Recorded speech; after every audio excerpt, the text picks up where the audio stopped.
নমস্কাৰ, মই বিনীতা সকলোকে মোৰ চেনেললৈ স্বাগতম জনাইছোঁ। আপোনালোকৰ আগত আজি শ্বেয়াৰ কৰিব বিচাৰিছোঁ এটি বাদামৰ চাটনি ৰেচিপি। আহকচোন মই কেনেকৈ বনাওঁ চাই লওঁ। এয়া মই কেৰাহীটো গৰম হ'ব দিছিলোঁ। এতিয়া কেৰাহীটো গৰম হোৱাৰ পিছত মই কম পৰিমাণৰ ইয়াতে তেল ব্যৱহাৰ কৰিছোঁ।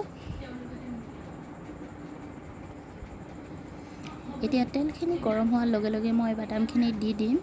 মই ইয়াতে এবাটি অনুমানেৰে বাদাম ব্যৱহাৰ কৰিছিলোঁ। এয়া বাদামখিনি মই ধুনীয়াকৈ ভাজি ল'ম। ইয়াতে মই সোৱাদ অনুমানৰ অলপ নিমখ ব্যৱহাৰ কৰিছোঁ। এনেকৈ বাদামখিনি মই ভাজি লৈ ল'ম। আপোনালোকে যদি বাদাম ভাজিবলৈ অকণমান টান পায় বা দৈ যাব বুলি অকণমান সন্দেহ কৰে, তেতিয়াহ'লে আপোনালোকে এনেকৈ চাই ল'ব যে যেতিয়া ওপৰৰ এয়া বাদামটো অকণমান ফাটিব ধৰি যায়, তেতিয়া আপোনালোকে গুচাই দিব, এইখিনি নমাই থৈ দিব। তেতিয়া গম পাব যে আপোনালোকৰ বাদামখিনি কমপ্লিট ভজা হৈ গৈছে। এনেকৈ মোৰ গোটেইখিনি ভজা হৈ গ'ল। এতিয়া এইটো কেৰাহীতে মই থুহিকৈ কুটি লোৱা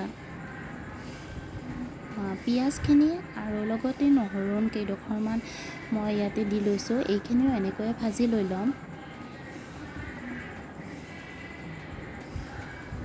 এতিয়া ইয়াতেও অলপ মই নিমখ ব্যৱহাৰ কৰিছোঁ আৰু এনেকৈ ভাজি লৈ ল'ম। যেতিয়ালৈকে পিঁয়াজখিনি ৰঙচুৱা নহয় তেতিয়ালৈকে মই ভাজি লৈ ল'ম। এইটো বটা ৰেচিপি খাবলৈ বহুতেই টেষ্টি হয় আৰু ইয়াতে কম টাইমতে হৈ যায় আৰু কম সঁজুলিও ব্যৱহাৰ হয়। বহুত বেছি সঁজুলিৰ প্ৰয়োজন নাই ইয়াতে। এতিয়া মই শুকান জলকীয়া ব্যৱহাৰ কৰিছোঁ। মই ইয়াতে 3টা লৈছোঁ। আপুনি যদি বেছি জলকীয়া খাব বিচাৰে তেনেহ'লে 3টা 4টা আপোনালোকৰ নিজৰ অনুমানতো ল'ব পাৰে। এতিয়া মোৰ কমপ্লিট এইখিনি হৈ গ'ল। হৈ যোৱাৰ লগে লগে মই এয়া নমাই থৈ দিম, অকণমান ঠাণ্ডা হ'ব দিম, যিহেতু মই মিক্সিত এইখিনি পিচি ল'ম। এতিয়া এয়া মিক্সিত পিচি লোৱাৰ পিছত দেখিবলৈ কিমান ধুনীয়া হৈছে, খাবলৈ বহুত টেষ্টি হয়।